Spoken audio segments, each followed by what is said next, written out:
Halo semuanya, selamat datang di channel kami Pulau Mulia TV. Kali ini tim Pulau Mulia TV yang berjumlahkan satu orang, yaitu saya sendiri.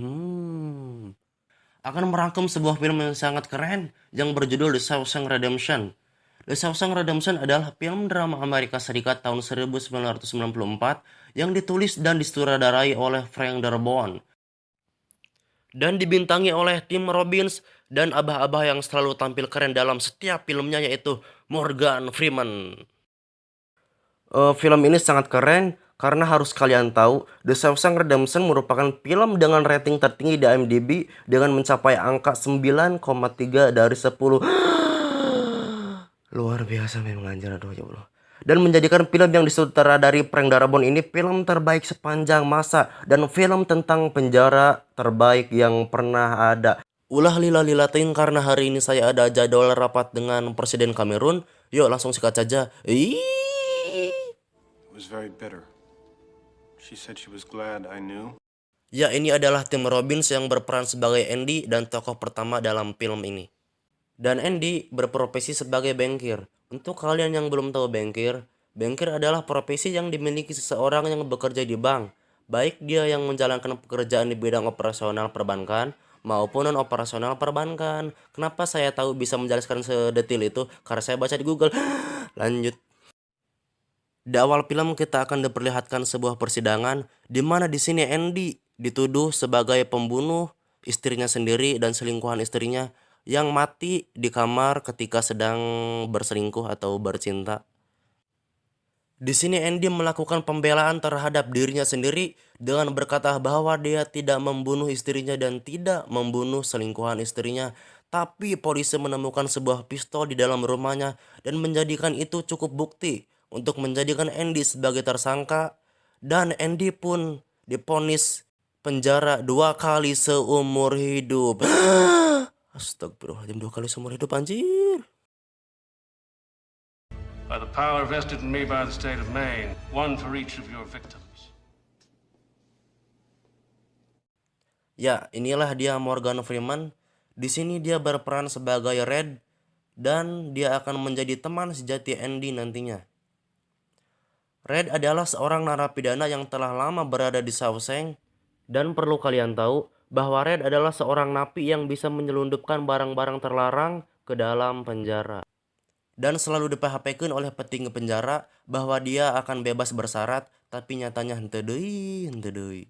That's it? Oh, you've served 20 years of a life sentence? Yes, sir. I mean, I learned my lesson. I can honestly say that.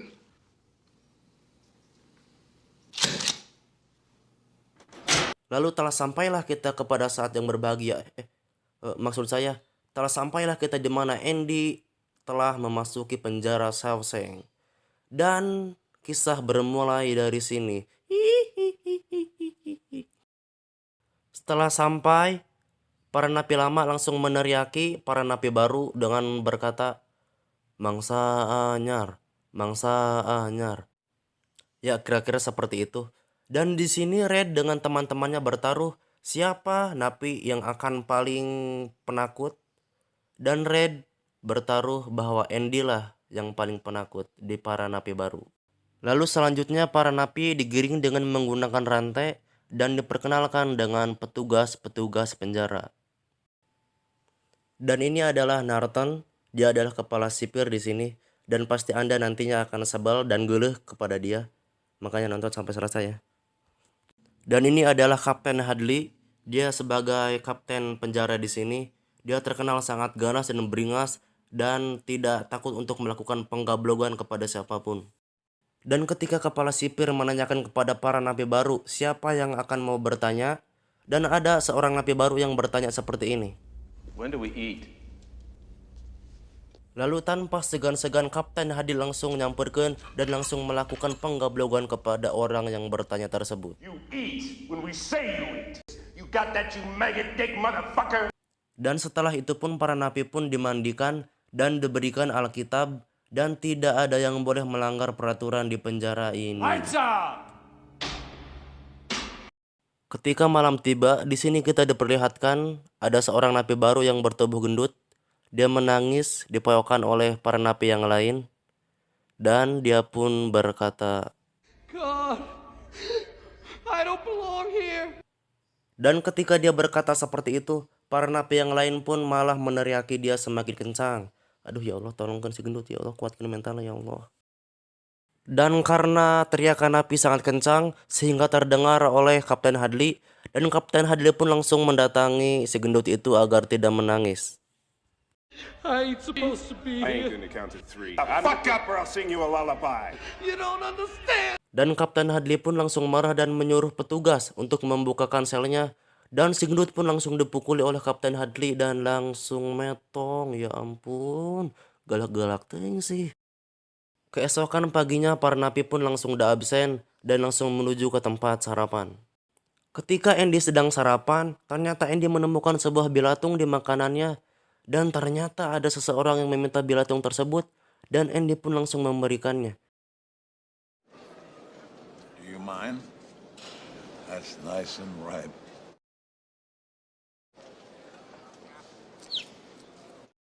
Ya, mungkin kalian menebak bahwa si kakek-kakek ini akan mengeletuk bilatungnya. Tapi kalian salah. Ya, dan saya juga salah. Saya juga menebak seperti itu. Lanjut. Jake said, Dan dia adalah Brooks. Dia adalah seorang pustakawan di penjara ini. Dan dia sangat mencintai penjara ini. Dan dia akan melakukan hal yang sangat mengejutkan nanti di akhir-akhir cerita. Hey, anybody come at you yet? Ya, dia adalah seorang homoseksual. Dia diberi julukan oleh para napi The Sister. Dan dia mencoba untuk merayu Andy agar melakukan hubungan dengannya. Dan sebagai pria normal tentu saja Andy tidak mau. Hey, I could be a friend to you. Dan inilah awal perkenalan Andy dengan Red. Karena Andy tahu bahwa Red adalah seseorang yang bisa menyelundupkan barang-barang ke dalam penjara. Dan Andy pun meminta Red untuk menyelundupkan martil untuk dirinya. Untuk apa martil itu? Kita lihat saja nanti. Wonder if you might get me a rock hammer. What? Dan Andy pun menjelaskan kepada Red bahwa martil itu untuk keperluan hobinya, yaitu menggali batu. Dan Red pun sepakat tentunya dengan imbalan yang ditentukan. Lalu martil pesanan Andy pun telah datang dan Red langsung menitipkannya kepada Brooks yang sedang berkeliling untuk menawarkan buku-buku kepada para napi.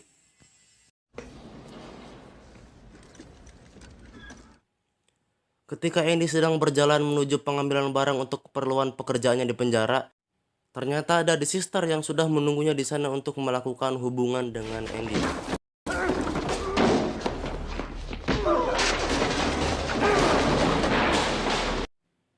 Dan Andy pun kewalahan karena harus melawan beberapa orang dan Andy pun babak belur dibuatnya.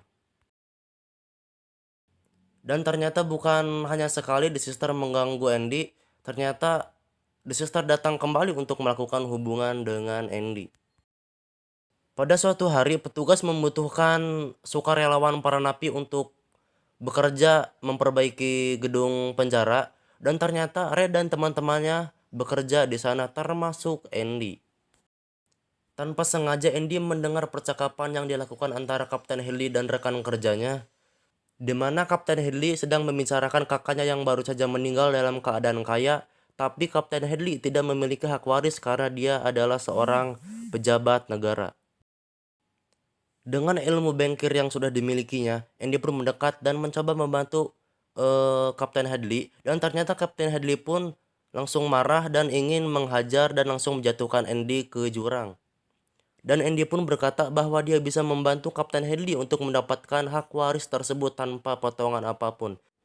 Dan Kapten Hadley pun langsung melepaskan Andy dan meminta Andy untuk mengurus semuanya. Dan Kapten Hadley pun bertanya kepada Andy apa imbalan yang ingin kau mau. Ternyata Andy hanya ingin membagikan sebuah bir kepada teman-temannya yang kerja di sana. Dan Andy pun senang melihat teman-teman kerjanya senang.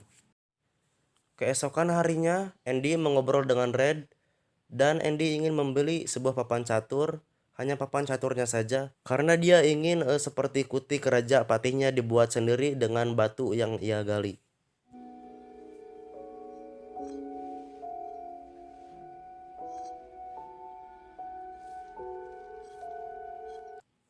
Suatu hari, para napi diberikan hiburan dengan menonton bioskop dengan artis yang diperankan oleh Rita Hayworth. Dan Andy pun langsung bertanya kepada Red apakah dia sanggup untuk membawakannya poster Rita Hayworth, dan Red pun menyanggupinya. Untuk apa poster ini? Nanti akan sangat berguna di akhir cerita. Dan lagi, dan lagi. Ketika Andy hendak keluar dari bioskop, ternyata lagi-lagi ada The Sister yang sudah menunggunya di sana dan ingin melakukan hubungan dengan Andy lagi. Karena Andy melawan, dan Andy pun langsung dipukuli, langsung digablogan sampai hampir mati. Akibat insiden ini, Andy harus melakukan perawatan di ruang perawatan selama 1 bulan lamanya. Dan karena insiden ini juga, orang yang berjuluk The Sister ini harus dihukum di ruang pengasingan selama 1 bulan. Dan setelah bebas dari ruang pengasingan, akhirnya si homo ini langsung dihantam oleh Kapten Hadley karena sudah mengganggu orang yang sudah mengurus dokumen warisannya. Mampus ya, mampus! Where's he going? Grab his ankles. Sampai-sampai tangannya patah, kakinya patah, lehernya pun patah. Mampus! Dan si The Sister ini langsung dioper ke penjara lain. Artinya para napi pun bebas dari gangguan si The Sister. Sebagai rasa ucapan terima kasih kepada Andy, Red dan teman-temannya pun bergotong royong untuk menggali batu yang Andy inginkan.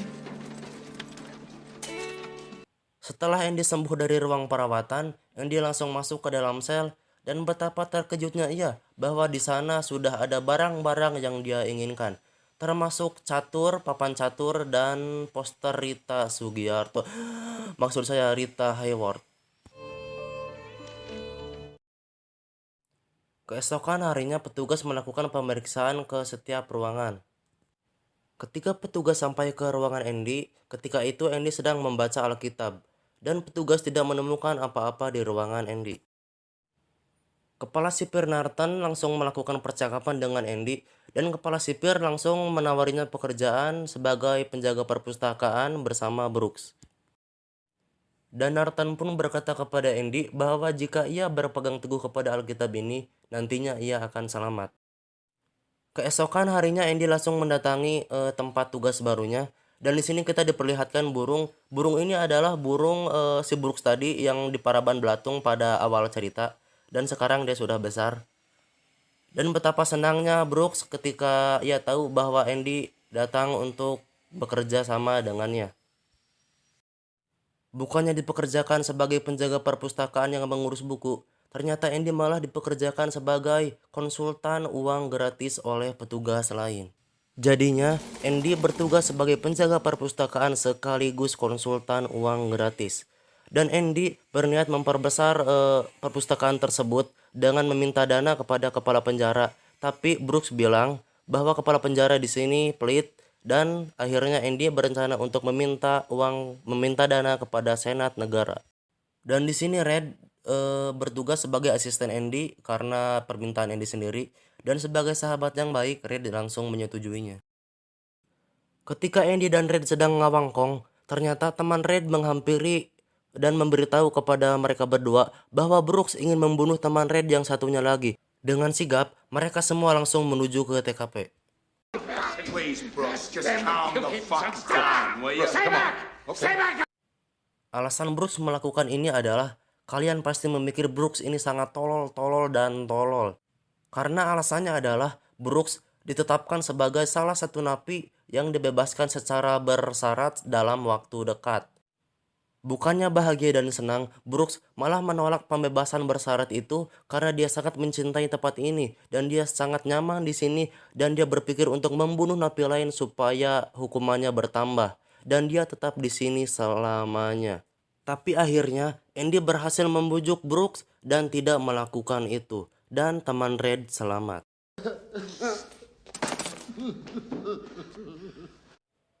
Ya, di sini kita diperlihatkan Brooks sudah bebas, dan Brooks mempunyai pekerjaan baru, dan dia sangat tertekan dan tidak bahagia bekerja di sana. Make sure you double bag like the lady says, understand? Yes, sir. Surely will. Karena merasa tertekan, Brooks memutuskan untuk Kalian lihat aja deh.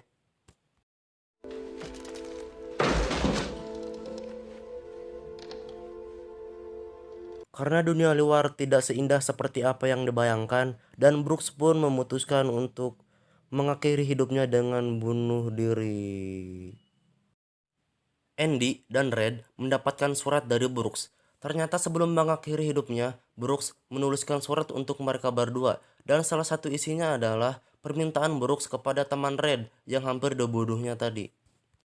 Dan Red dan Andy terlihat sangat sedih membacanya. Keesokan harinya, penjara mendapatkan sekali banyak buku yang ditujukan oleh Andy, dan Andy pun memeriksanya. Ternyata Andy juga menemukan sebuah piringan hitam klasik dan mencoba menyetelnya dan memperdengarkan kepada seluruh penjuru penjara.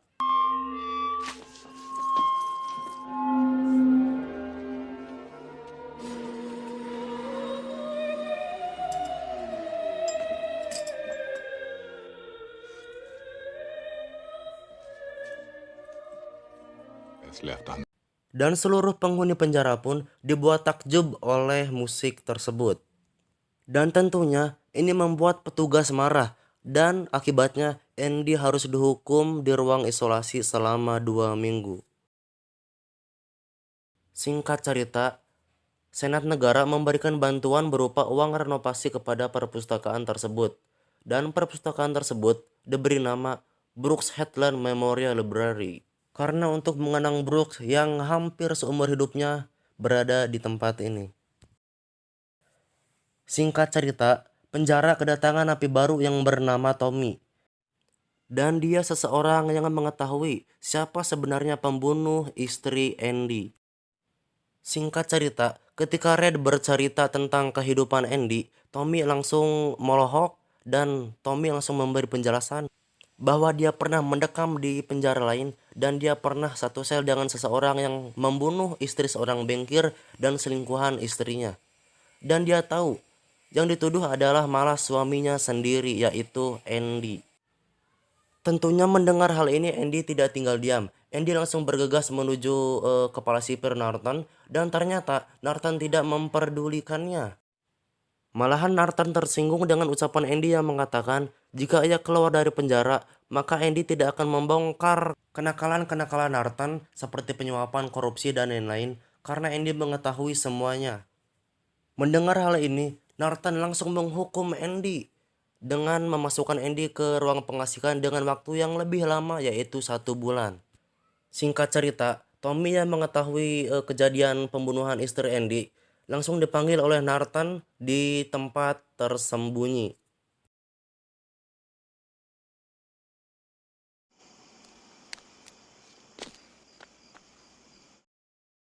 Dan ternyata Tommy pun langsung ditembak mati karena agar Andy tidak bebas dari sini. Tapi bukan Andy namanya jika tidak melakukan sesuatu. Kasihan anjir si Tommy, pasti bayarannya paling sedikit. Dan Norton pun langsung mendatangi Andy dan memberitahukan Andy bahwa Tommy telah tewas. Dan Norton pun berkata kepada Andy, urungkan saja niatmu untuk bisa bebas dari sini, karena saksinya sudah tewas. Setelah keluar dari pengasingan, Andy mulai bersikap aneh, dan Red pun menganggap kejiwaan Andy memburuk. Dan Andy meminta sebuah permintaan kepada Red. Jika Red bebas nanti, Red harus pergi ke salah satu tempat yang bernama Buxton. Di situ Andy menyimpan sesuatu dan Red harus mengambilnya. Dan Red menyetujui hal tersebut dan berjanji akan ke sana jika ia bebas nanti. Keesokan harinya ketika para napi melakukan sarapan, betapa terkejutnya Red ketika teman Red memberitahukan kepada Red bahwa Andy telah meminta tali kepada teman Red tersebut. Dan teman Red langsung mengabulkannya. Dan Red pun berpikir bahwa Andy akan melakukan bunuh diri. Dan Red pun sangat terbebani oleh hal tersebut karena ia takut sahabat sejatinya benar-benar melakukan bunuh diri. Sementara itu Andy sedang sibuk membantu Norton untuk mendepositokan uang Norton agar terhindar dari pajak. Keesokan harinya ketika petugas melakukan absen kepada para napi, ternyata Andy tidak keluar dari selnya dan petugas pun langsung menghampiri sel Andy. Ketika petugas menghampiri sel Andy, betapa terkejutnya ia bahwa Andy sudah tidak ada di sana. Kemanakah Andy? Apakah dia menggunakan jurus teleportasi atau justru malah ke warung seblak Capo? Entahlah. Lanjut. Ketika kepala sipir membalenogan batu ke arah pos Rita Hayworth, tak disangka ternyata pos Rita Hayworth langsung tos blong. Dan kita lihat. Ya, itu adalah lubang bekas pelarian Andy. Dan Andy pun berhasil keluar dari penjara ini. Hanya bermodal martil atau palu kecil, Andy berhasil membuat terowongan menuju saluran air. Dan itu dilakukannya selama 20 tahun.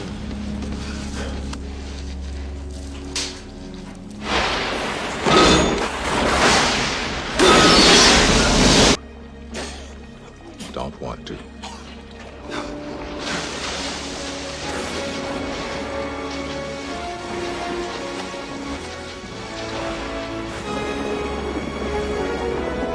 Keesokan harinya, Andy mendatangi sebuah bank. Karena ilmu bankir yang ia miliki, Andy mencairkan deposito milik Narton yang selama ini ia urus.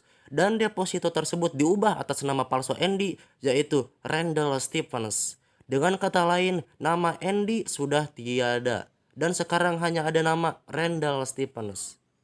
Dan tidak lupa, Andy memberikan berkas ke harian surat kabar yang ternyata isinya adalah kasus-kasus yang dilakukan oleh Narton, termasuk korupsi dan pembunuhan napi oleh para petugas.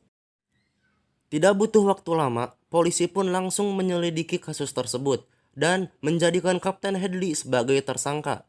Ketika polisi hendak menjemput Narton untuk ditangkap, ternyata Narton di sana sudah putus asa dan memutuskan untuk bunuh diri.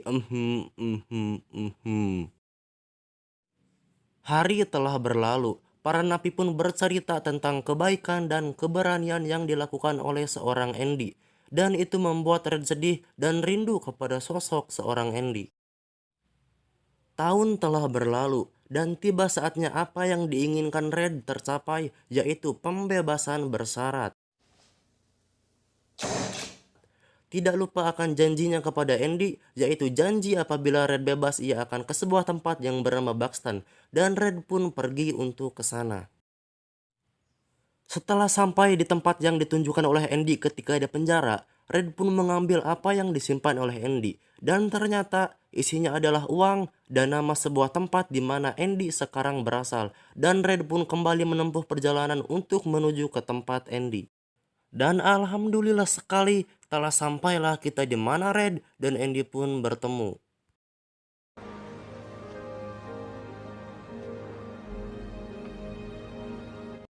Dan tamat. Akhir yang cukup memusingkan, ya, tapi filmnya sangat bagus. Sepertinya setelah pertemuan ini mereka membangun usaha, tidak tahu usaha apa, yang pastinya bukan usaha seblak ataupun petasan ngebot. Gimana? Apakah kalian mempunyai pertanyaan? Ya, mungkin sebagian dari Maraneh akan bertanya-tanya 3 poin berikut. Yang pertama, kenapa pas pemeriksaan oleh para petugas, martil Andy tidak ditemukan? Jawabannya adalah karena martil tersebut disembunyikan ke dalam Bible yang diberikan oleh para petugas, sehingga Andy bisa mengelabui para petugas. Ya, keren sekali emang si Andy ini. Jika diingat-ingat, Narton pernah berkata kepada Andy, jika Andy berpegang teguh kepada Bible ini, dia akan selamat. Ya, ternyata benar. Bible tersebut membuat Andy selamat dan berhasil meloloskan diri dari penjara. Yang kedua, bagaimana Andy mencairkan deposito milik Narton dengan begitu mudahnya? Jawabannya adalah karena hal tersebut telah direncanakan dan disusun dengan rapi oleh Andy. Dan Andy pernah menceritakan hal ini kepada Red. Tapi sayangnya saya tidak memberikan scan tersebut karena saya lupa. Dan ditambah ketika membuat video ini saya dalam keadaan perih beuteung. Dan kalian akan lebih paham jika menonton filmnya secara utuh. Lanjut. Yang ketiga, siapa nama saya? Ya, saya tahu kalian tidak menanyakan hal ini. Tapi saya akan memberitahu kalian, sebut saja saya Jet. Ya udah gitu aja. Dan saya menyarankan tontonlah film aslinya karena itu akan membuat kalian lebih seru, lebih keren dan lebih menakjubkan. Dan saya memberitahukan bahwa ini adalah video perdana kami dengan tema rangkum film. Jadi mohon dimaklumi apabila ada ketidakjelasan ataupun kesalahan. Jangan lupa subscribe untuk mendukung channel ini. Jangan lupa like, jangan lupa komen, jangan lupa perbanyak minum air putih, dan bye-bye.